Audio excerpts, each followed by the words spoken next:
After the 2026 trade deadline, the Chicago Bulls made some really interesting trades. The Vucevic era is officially over. Moved on from Levine, DeRozan, Coby White, Dosunmu. So they kind of just blew the entire thing up, brought in a bunch of guys. Now they don't really have an identity. We're going to take this roster, see if we can't rebuild it, and bring a championship to the Windy City within 5 years. Let's go. So we want this rebuild to be as realistic as humanly possible. We're going to make realistic trades, realistic drafts, all that stuff. So what we've done is we're going to auto-generate all the classes. We're going to knock down the draft class quality to 47 on the draft class quality. And these are going to be like the contract settings we're going with. 182 million on the salary cap. We moved the salary cap inflation rate up to 90 and our hard cap value at 285. This is going to help us keep it realistic with today's inflation and the way salaries are in today's modern NBA. Shout out to Pop Boy for his My NBA settings. If you haven't watched his videos, he kind of goes through and will explain why we set the settings to what we did before we started the My NBA here. But we can go into the 2K share and download his settings. He's got the most realistic to date tuning settings. Taking a look at this after trade deadline Chicago Bulls team, and it is pretty incredible. Giddy, Trey, I mean, just the point guards, the guards in general they have on this team. In real life, I have no idea what the plan is with this team. We're going to do some stuff here. We got to figure out who we want to keep, who we want to move on from, who we think has a chance to develop. Okoro, Buzelis. Just a lot of guys here. Jalen Smith, I mean, this team doesn't even have like a great big right now. Buzelis, obviously a young piece we want to build around. Okoro's 24. I mean, they have some young guys, right? Like even Patrick Williams is still 24. So like he has some room to improve. We just have to figure out what we want to do with this team.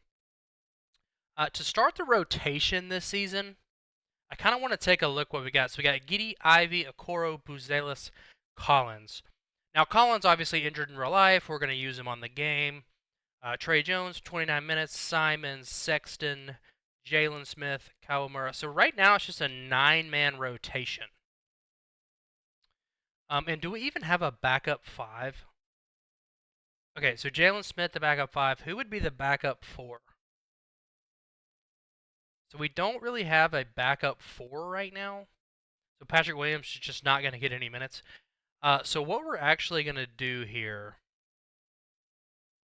is we're going to take some minutes from Trey Jones, Simon, Sexton around 17 a night. Giddey. Bump Okoro down to 24. We'll bump Okoro down to 24 minutes, and then Sexton can go to 18, Smith to 20. And then we'll give Patrick Williams 15 minutes just to kind of even it out so we have a backup there. And honestly, it's okay if we need to go with like a smaller lineup here. But this is going to be the lineup we're going to start the season with. We're not looking to win a ton of games this year. We want draft capital. And guys, I'm going to keep this as realistic as possible. So like we're not just going to trade a second-round pick and get Giannis, okay? We're going to keep this realistic. And any of the trades that I make, if you guys do not think they're realistic, please post in the comments. Let me know why. Let's talk about it. I want these to be enjoyable for you guys just as well. Let's get started here. Let's sim through November. See what we're looking like. So we have received our first trade offer of the year. So it's going to be from the Grizzlies, and that's Ty Jerome and a second rounder from this year. Would be a swap best with the Celtics. Okay. And we would trade Simons and a second rounder. I just like if we looked at this, right? Like we look at Ty Jerome, 28 years old. Lots of injury stuff in his career. He's dealt with injuries a lot in his career, had a hard time staying healthy. And like for Simons, he's just 26, couple years younger. So I don't think we're going to do this trade, but it's nice that we're getting trades early on in the year. We didn't even get to sim through a game before that happened. All right, so we're still going to sim through November here, and look, hey, we can lose as many games as humanly possible this season, and I'm good with it. Okay, any trades that we get, including like Jaden Ivey, any of these guards to kind of free up some other positional stuff is going to be great for us. Now, this is extremely interesting. Like Isaiah Joe and a first round pick. We'll be swapping best with the Mavericks in 2028. So it could be a halfway decent pick in 2028. But it doesn't really help like what we're trying to build, right? Because we have so many guards on this roster that getting Isaiah Joe doesn't do a whole lot. Like Jaden Ivey is 23 years old. Isaiah Joe's 26, right? So like I think that we have the younger piece here, which is why they threw in the first round draft pick. Now, if this was like a 2026, 2027 draft pick, I would probably be more interested in it. I don't know how realistic that is, but we're going to go ahead and decline that. I do want to show you guys pretty much all the offers that we do get, talk you why we decline them.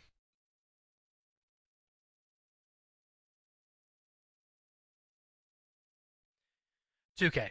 Like we bumped the sliders. We bumped the sliders and they're offering me this. Like, are we serious? Like, are we serious right now? In what planet is this ever a realistic trade? In what planet?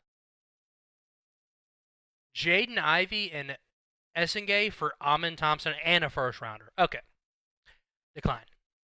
First trade that we are going to make, we are going to do this. We're going to pick up Terry Rozier. We're going to take that contract. We're just going to have him for the year. We were already paying Simons that. So we'll pick this up and we'll have a 2030 unprotected. It's going to be really strong in the trade market in a couple of years. We can use that at the deadline to get a star to kind of help us with that championship push. So this will be the new rotation. Ivey moving into the starting lineup. And look, Ivey's younger, so I think moving Simons is a really smart move. We're not really worried about Terry Rozier. We're not worried about winning games this season. So we just picked up Terry Rozier. What we are going to do is add him to the trade block. Just see if we get some trades for him. Like, in terms of other guys, like we're not really too worried about this. Like Trey Jones, we can move. Sexton. So I do want to trade Sexton, so we'll add him to the trade block. Okoro's fine. Buzelis, Williams, Yabusele, Essengay, Miller.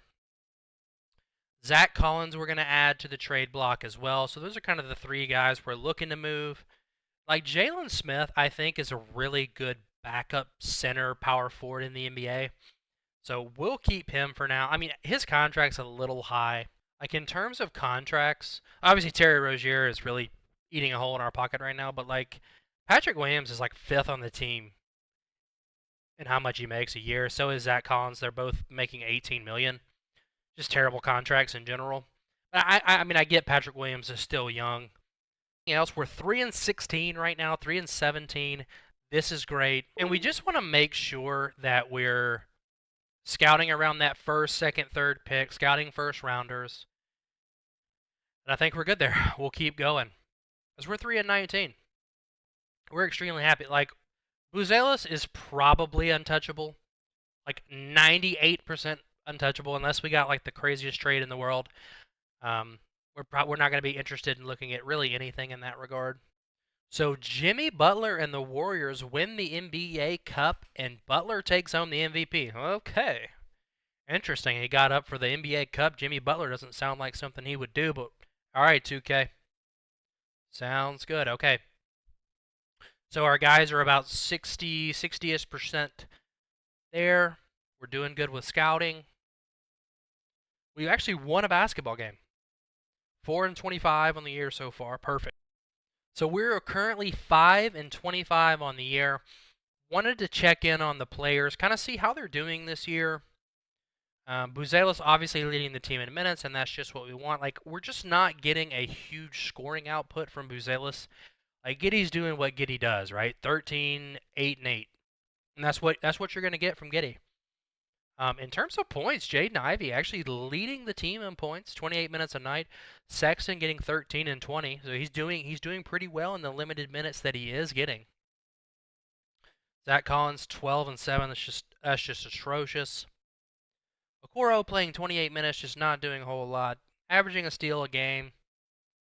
Gotta be decently happy with that. Patrick Williams not doing well, and these guys aren't really seeing a ton of action. So we've just about got these guys fully scouted. Next time we do this, we'll have them scouted. We'll be able to see. And these are going to be like the first overall picks, for top 5 picks that we should have in this draft. A guy that we can get. Obviously, like Richard Spencer would be great if we had the first overall pick. But if we get number 2, Jason Webb, great. Like Buzelis realistically could play the 3 for us. Like if we went the Jason Webb route. I'm not too sure who we'll get in the offseason as well, but we'll continue on. And our second trade of the franchise rebuild, we're going to move Colin Sexton to the Golden State Warriors for Moses Moody and a 2026 second-round pick. We're investing in the future of Moses Moody. We have him for 3 years, $37 million. Salary is not terrible. It's decent. But we have 3 years of control, 23 years old, young guy. So Dillingham could play the 2. That's kind of what we need. So let's drop Trey Jones down to 20, or Zach Collins, that's fine, 24. Trey Jones down to 22 minutes. Smith down to 22 minutes. And then this will give us 16 minutes, or 14 minutes for Dillingham. He can come in, play the 1 or 2, and it'll be fine. Time to send our two-way players back to the G League. So Ulbrich, send him back. Kawamura, send him back. McClung, send him back. So we've just passed the trade deadline. No more trades to be made this year. We looked to move Zach Collins. We looked to move a couple of guys. Nothing really made sense for what we were trying to do. So we're just going to hold on to these guys. And realistically, we're going to lose them for nothing. But to keep it more realistic, we have to just live with that. And say, okay, the contract's gone. The salary's opened up now we can pay somebody else. It sucks to play that way, but it is more realistic because that does happen in real life. So he does have an injury, twisted right ankle. We'll leave the rotation as it is. About to roll in on the All-Star break here. Hey, we're really scouting these guys. We're going to take a look at that here in a minute. And we're going to take a look at stats after the All-Star break here. Kind of see how guys are doing. All right, let's check in. We're 12-45 right now. All right, so we are 12-45. All-Star break just ended. Let's take a look at the player stats. We changed the rotation around a bit. Let's kind of see how guys are doing now. So Buzelis slowly starting to see those points per game going up. Jaden Ivey playing extremely well in the starting lineup, averaging 17 a game. Moody giving us 27 minutes a night, 11 points per game. We like that. 23-year-old guy, hey, 3-point shooting perimeter D. That's what we need you to do, Moses, for us. Jalen Smith, 10, almost 11 and 8 off the bench. Like I said, just a premier backup big in the NBA. So we want to keep him around for that. Patrick Williams, we've really got to decide if we want to keep him or move him next season. It's just difficult paying a guy this amount of money to play 18 minutes and give you 7 points. I mean, guys, we were talking about it. Wanting to give Dillingham some minutes. Take a look at this. 18 minutes a night, or 12 minutes a night, excuse me, giving us 7 points per game. Taking a look at the prospects we've scouted this season, obviously if we get that number 1 overall pick, Richard Spencer is the no-brainer. And honestly, if we get the number 1 overall pick, I think getting Richard Spencer will help me feel better about losing Zach Collins for nothing. In March right now, We need to start preparing for the draft. Right now, we're projected with the #1 overall pick. Obviously, you know this thing is a thing of chance, right? So we could pick anywhere in this top 4. Our record could get better at the end of the year. So we need to start figuring out where we want to go. Obviously, if we have the first overall pick, we need to go after Richard Spencer here. He is miles above everybody else in this draft. Another thing to note is we also have another first rounder this year, so we kind of need to start thinking about who that could be. Another thing to look at here with these guys is we're going to take a look at like potential. So he's got an A- potential. That's really good. So we can get him on a 1-year, $2 million deal. So we went ahead and extended Nick Richards. That's our third center. If something goes drastically wrong, there's not another center in this draft worth taking. So if we do miss out on him in the first round, Nick Richards will then come into play next season. Year #1 is in the books. Your MVP, Nikola Jokic, no surprises there. Cooper Flagg, Rookie of the Year, no surprises there. Jeremiah Fears with the 6th Man of the Year. Very nice for Jeremiah Fears. Defensive Player of the Year, again, no surprise. And Matas Buzelis of our Chicago Bulls, Most Improved Player. Hey, averaged just about 14 points a game. The 3-point percentage a little bit low. Hopefully we'll develop that a little bit throughout the franchise and see that go up a little bit. A steal and a block per game. Nice from Matas. We love to see that. Love to see a young guy getting an award there for us. Luka Doncic, Clutch Player of the Year. Mike Brown, Coach of the Year. Jacob Hart, Executive of the Year. And again, we had Jimmy Butler as the NBA Cup MVP. Did we have anybody make the All-NBA team? I doubt it. So we didn't have anybody make the All-NBA team. All-Defensive team, maybe? So nobody there. So we finished the season with the worst record in the NBA. Really and truthfully is what we were pushing for. Trying to get a high draft pick for this year. Let's go ahead and sim the playoffs here and see who we end up with in the championship. So we're going to have the Knicks and the Timberwolves. Pretty interesting. So the Knicks actually swept Detroit. So the Knicks have lost one game on this playoff run, by the way. One game. 4-0 against the Pacers. Lost one game against Cleveland, swept the Pistons. And I mean the Pistons didn't lose many either. Beating Toronto, beating Boston. How about the T-Wolves? How was their run? So the Timberwolves had a much difficult run. So they could be a little bit more tired coming into this, could be a little bit more nicked up, banged up. Wow, this could be some foreshadowing for real life, right? OKC and San Antonio. Sacramento somehow got a 6th seed. All right, let's see how this goes. And the Knicks are your NBA champions. 4-1. They lost 2 playoff games the entire offseason. Incredible. Karl Anthony Towns is your finals MVP. It's my favorite time of the year. It's the offseason. This is where we're going to make the splash moves, the big trades, the big signings, the big draft picks. This is where your rebuilds really come to fruition. All your season work and your goals and aspirations they start right here in the offseason. And the player retirements, hey, we knew it. We knew LeBron James was going to be retiring soon. I don't know if there's anybody else really of note. Horford, Conley, Brooke Lopez, Batum, Kevin Love finally calling it a career. Westbrook calling it a career. Hall of Fame inductees, hey, we know first ballot. LeBron James, Chris Paul, and Russell Westbrook all deserving. Jersey retirements, Westbrook, D. Rose, Chris Paul. LeBron gets his retired by the Cavs, Heat, and Lakers. Hey, very realistic in my opinion. The NBA draft lottery. Very important.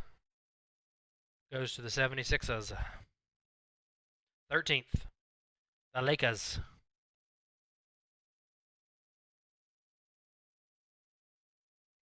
OKC, number 12 pick, as if they need another lottery pick. That's from the Clippers as well. The Grizzlies definitely need it. Moving into the top 10 here. Hawks. So I wonder if we were projected to have a 14th overall pick. I'm wondering if we're going to have 2 in the top 10 or if our 14th overall pick dropped. So we're either going to have 2 in the top 10 or our 14th overall is going to drop. Hawks, number 10. I mean, they have had some good draft capital in the last few years. The Thunder, the 8th overall pick, and the 12th overall. I mean, as if they need it. The Brooklyn Nets, number 7. The good news is we still haven't been selected, so we're good. We're gonna have a guaranteed top 5 pick in this year's draft.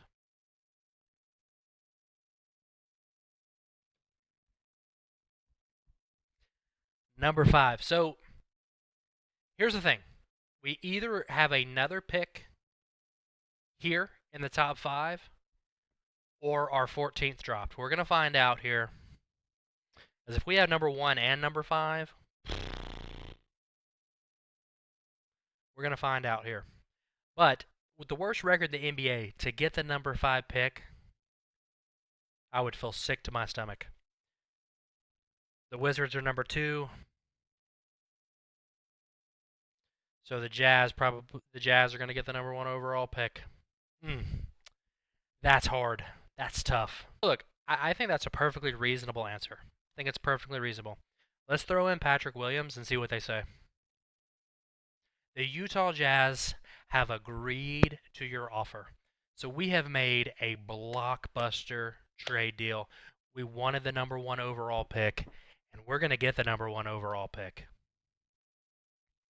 Now, the Chicago Bulls are on the clock, and we're getting our guy, Richard Spencer. We knew we wanted him, and we did what we had to do to get him. Look, Trey Jones, not worried about it.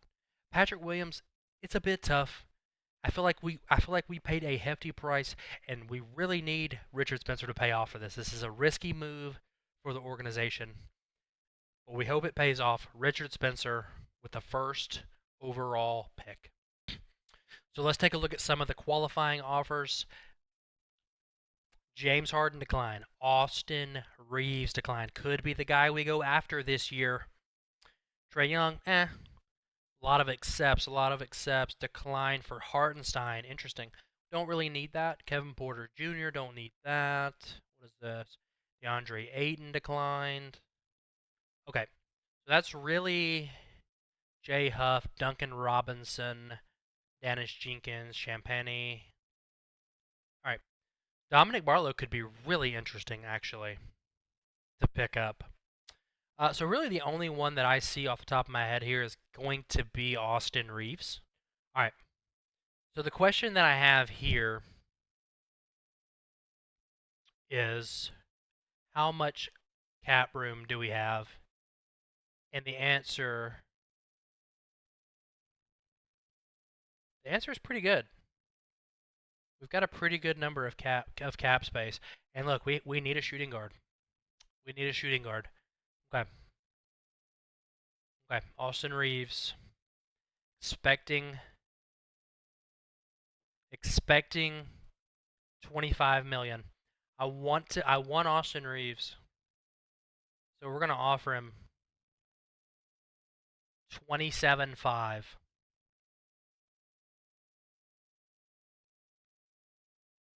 We're gonna offer him 27.5. Let's take a look at his offers. So we're at the top. We're at the top. 4 years, 118. So we're the highest priced offer so far. The Mavericks 101, the Warriors 102. We have got Austin Reeves to agree. Contract. And then I think we're actually going to offer Cam Thomas. He's gotten no offers right now. So I'm thinking if we come in here at like 10 million for 3 years, what we're going to do? We're going to let Jaden Ivey go. And we're going to offer Julian Strawther a 3-year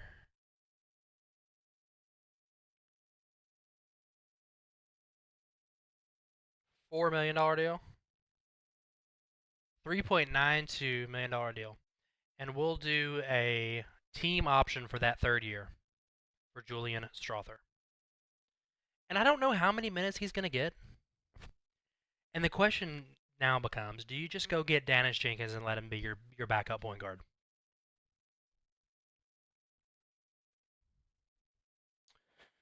I think we do it. I think we get Dennis Jenkins for $4 million a year.